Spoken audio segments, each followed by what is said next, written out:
Abramos a palavra de Deus em Atos capítulo 2. Da Páscoa ao Pentecostes, celebração da graça. 3 domingos atrás, comemoramos a Páscoa. Na semana seguinte, Semana dos Pães Asmos, estamos na transição entre Páscoa, Semana de Pães Asmos, e daqui 3 domingos estaremos em Pentecostes. Da Páscoa ao Pentecostes, tem-se aqui a celebração da graça. Pentecostes é a coroação das graças. E aqui no capítulo 2, em Atos dos Apóstolos, versículo 1, diz assim: ao cumprir-se o dia de Pentecostes, estavam todos reunidos no mesmo lugar. De repente, veio um som, como de um vento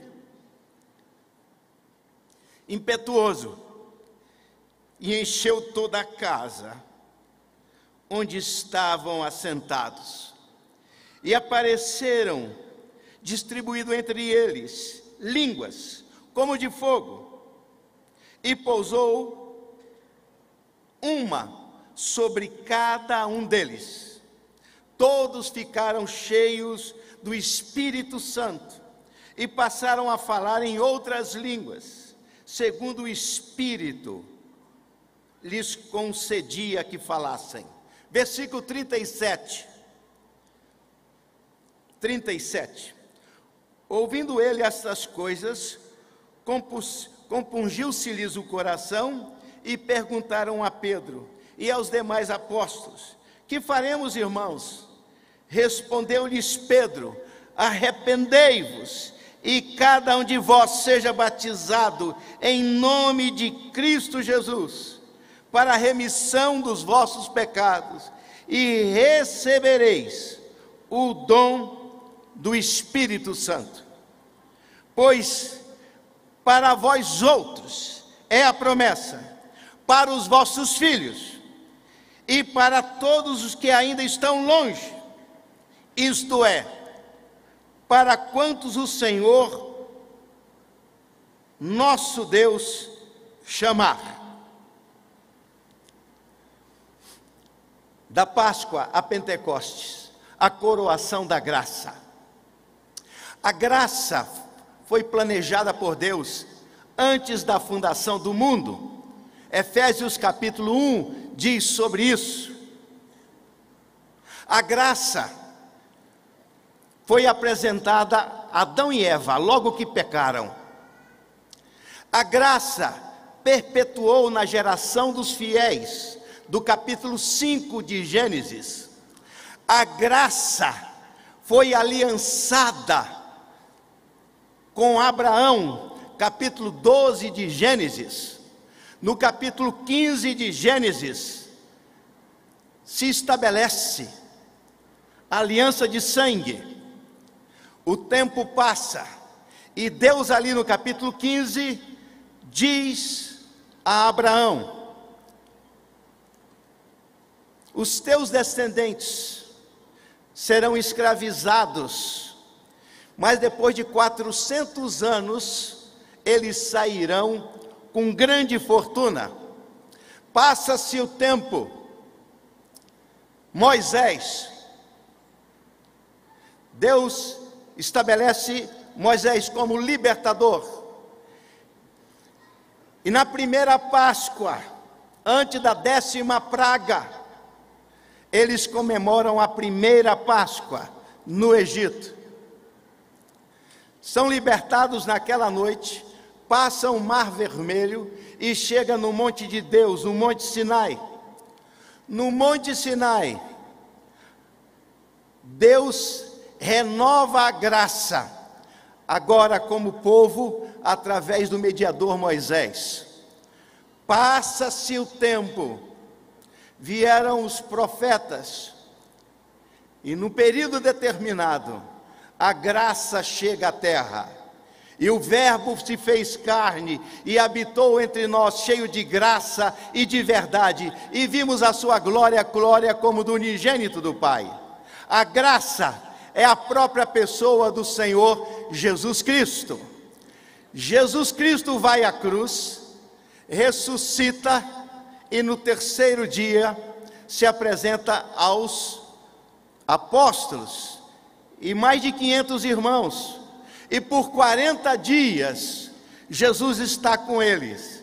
No 40º dia, Jesus é assunto ao céu.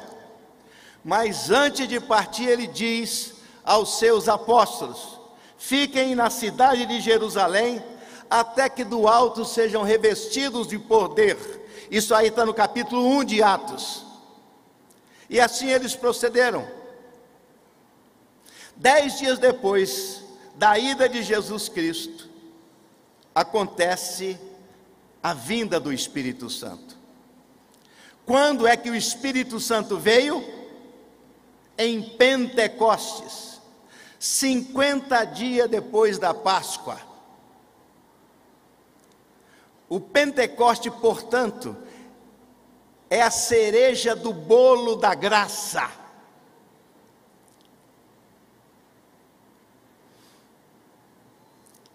A prova de que Jesus Cristo cumpriu a sua missão foi a chegada do Espírito Santo. Jesus Cristo disse: se eu não for, o Espírito Santo não virá. O Espírito Santo veio pela vitória e honra reconhecida nos céus por Deus, e o Pai então concede o Espírito Santo para a igreja. Então nesta noite, no dia de Pentecostes, 50 dias depois da Páscoa, o Espírito Santo chega, e o Espírito Santo é a glorificação do ministério de Jesus Cristo. Jesus entre eles disse o seguinte, em João 7, 38 e 39, quem crer em mim, como diz a Escritura, do seu interior fluirão rios de água viva. Isto ele disse com respeito ao Espírito Santo, que haviam de receber os que nele crescem, pois o Espírito Santo, até aquele momento, não fora dado, porque Jesus não havia sido ainda glorificado. Pentecostes é a prova da glorificação de Jesus, a chegada do Espírito Santo. 10 mandamentos, capítulo 20 de Êxodo.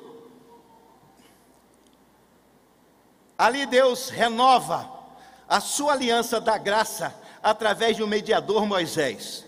Mas no capítulo 12, ainda lá no Egito, Deus estabeleceu a primeira Páscoa e disse que a Páscoa teria que ser repetida anualmente. Não há tempo. No capítulo 12 diz: o primeiro mês lunar, do ano lunar, Nissan, ou em babilônico, Abib, no dia 10, vocês pegarão um cordeiro. No dia 14, vocês sacrificarão o cordeiro. Naquela primeira Páscoa, passaram na verga, nos umbrais das portas. E ali, pelo sangue do cordeiro, houve salvação. Não houve morte nas famílias israelitas, ainda que no Egito. E Deus mandou que celebrassem anualmente a Páscoa, no 14º dia do mês de Nissan, o primeiro do ano no lar do povo judeu.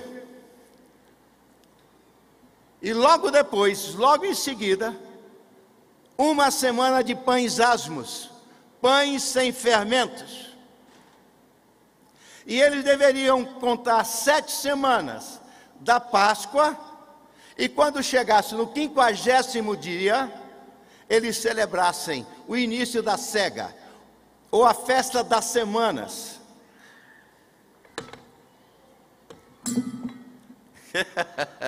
Quebrou. Alguém poderia buscar aqui? Desculpa.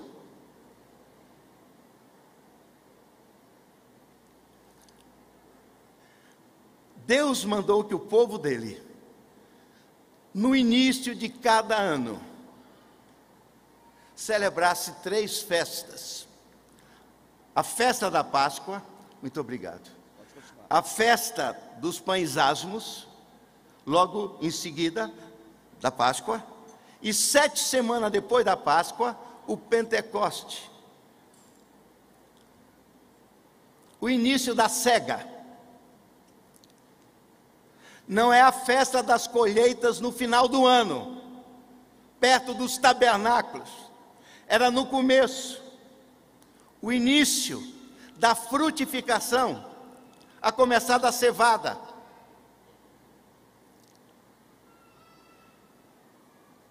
Por que Deus mandou estabelecer essas 3 comemorações?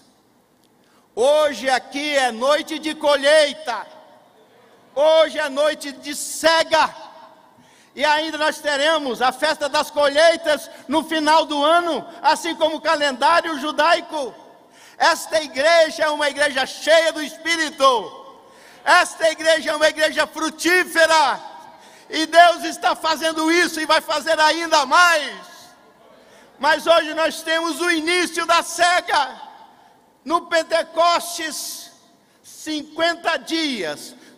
Ou seja, nós estamos no domingo, entre a Páscoa e Pentecostes, porque Pentecostes é no domingo dia 19, daqui 3 domingos, como 3 domingos atrás foi a Páscoa. Hoje é um dia muito significado, de muita significação espiritual. Vocês estão no início da transição entre a Páscoa,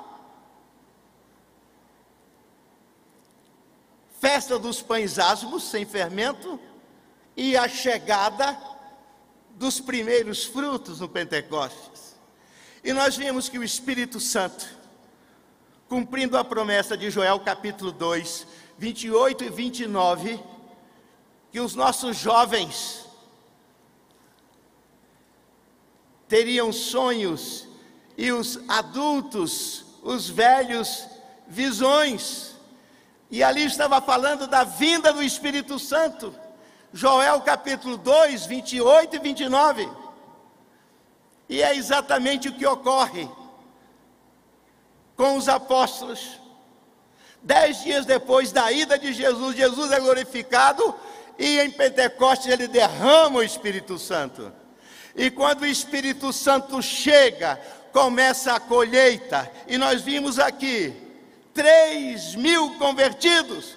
Eu acho que era a igreja central de Manaus que já estava lá.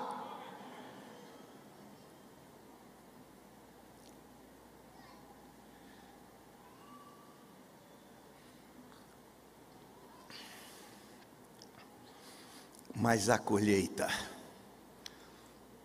ela é consequência das 2 festas anteriores.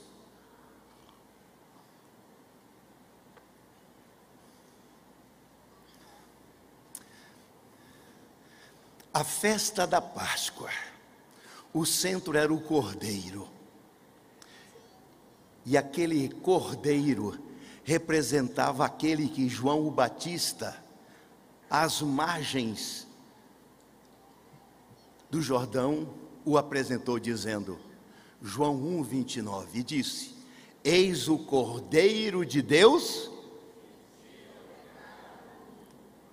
João 1, 29, eis o Cordeiro de Deus.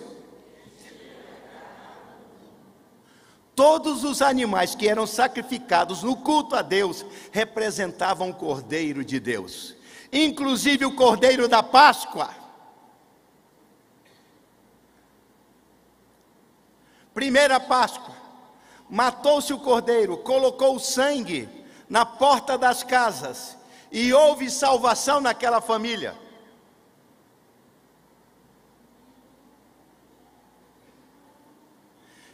Eles simplesmente foram beneficiários, eles não entraram com nada. Deus, na sua soberania, derramou graça.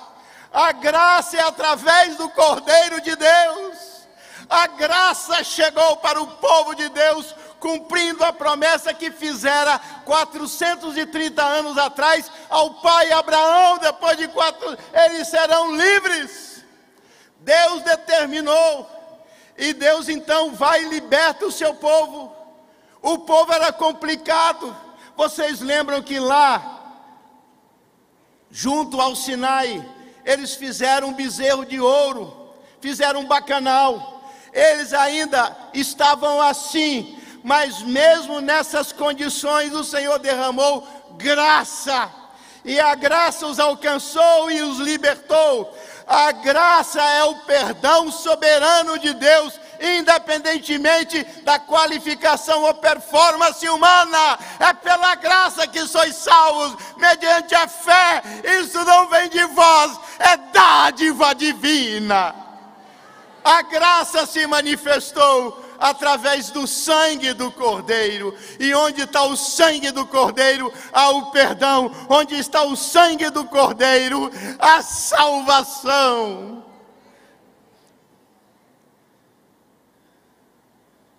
Mas logo após a Páscoa, uma semana de pães asmos.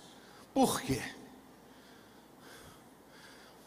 O fermento, de maneira positiva, representa a Igreja Presbiteriana Central de Manaus. Ela cresce. O reino de Deus é semelhante a uma massa em que a mulher esconde o fermento e ela cresce. Isso é o lado positivo. Mas o lado negativo do fermento é que o fermento, ele é fake. Ele maqueia a verdade. E Deus quer que nós sejamos puros, sem fermento no nosso relacionamento com Ele. Não há tempo, precisaríamos de mais tempo. Mas a Bíblia diz: os asmos da sinceridade, autenticidade. Quem foi beneficiário do perdão do sangue do Cordeiro, ele é naturalmente constrangido a uma vida santa. Se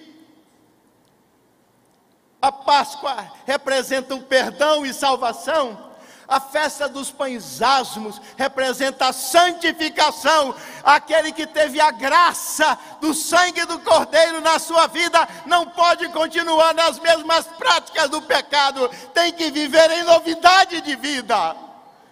Nós temos que tirar tudo aquilo que não presta. Nós temos que fazer uma introspecção e dizer: Deus, revele a mim as minhas faltas, em que Tu queres me aperfeiçoar. Deus, em nome de Jesus, nós temos que pedir a Deus que Ele nos purifique. Esse é o sentido da festa dos pães asmos. E aquele que é beneficiário pelo perdão do sangue do Cordeiro, que tem a experiência da santificação dos pães asmos, certamente ele olha para frente, dizendo: estou esperando os primeiros frutos da graça de Deus na minha vida, pelo Espírito Santo.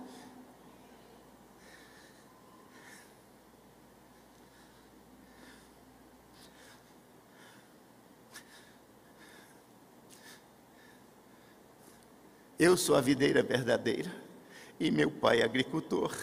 Todo ramo que estando em mim der fruto, ele limpa para que produza mais fruto ainda. Nós estamos na videira. Da videira recebemos a seiva do Espírito Santo. Sem mim, capítulo 15 de João, nada podeis fazer. Onde passa a purificação do sangue do Cordeiro, que nos leva a uma vida de santidade. Certamente, no momento adequado, o Espírito Santo virá e manifestará frutos nos galhos da sua vida. Foi isso que aconteceu no 50º dia. Jesus foi glorificado no céu e o Espírito Santo nos é dado. Esta é uma igreja viva. Essa é uma igreja apostólica. A Igreja Presbiteriana Central de Manaus. Eu louvo a Deus. É um privilégio estar nesse momento aqui. Eu vejo claramente que Deus tem trazido asepsia espiritual continuamente nesse lugar, pelo sangue do Cordeiro e pela ministração da palavra, que tão bem vocês a utilizam. Percebe-se a asepsia das antigas práticas, o abandono e o início de uma nova realidade. Segundo aos Coríntios 5:17, e se alguém está em Cristo, é nova criação. As coisas velhas passaram, eis que se fizeram novas. E isso vai desaguar no oceano do Espírito, no Pentecostes, na plenitude do Espírito Santo. Se você nessa noite ainda não tem a proteção do sangue do Cordeiro, que te purifica de todo o pecado, você precisa tomar essa decisão e passar nas portas de sua vida. Se você já tem o sangue do Cordeiro na sua vida, mas vive de maneira displicente, permitindo pecadinhos, é um momento imediato de asepsia espiritual. Ore ao Senhor. Se você tem algum pecado que você não consegue superar, compartilha com um amigo, compartilha com um pastor, mas você não pode viver em pecado, senão virá o juízo de Deus. Mas se você colocar a sua vida pedindo perdão ao Senhor, o Espírito Santo virá trazendo limpeza a você, te preparando para a frutificação do Pentecostes. E que Deus nos abençoe. Amém.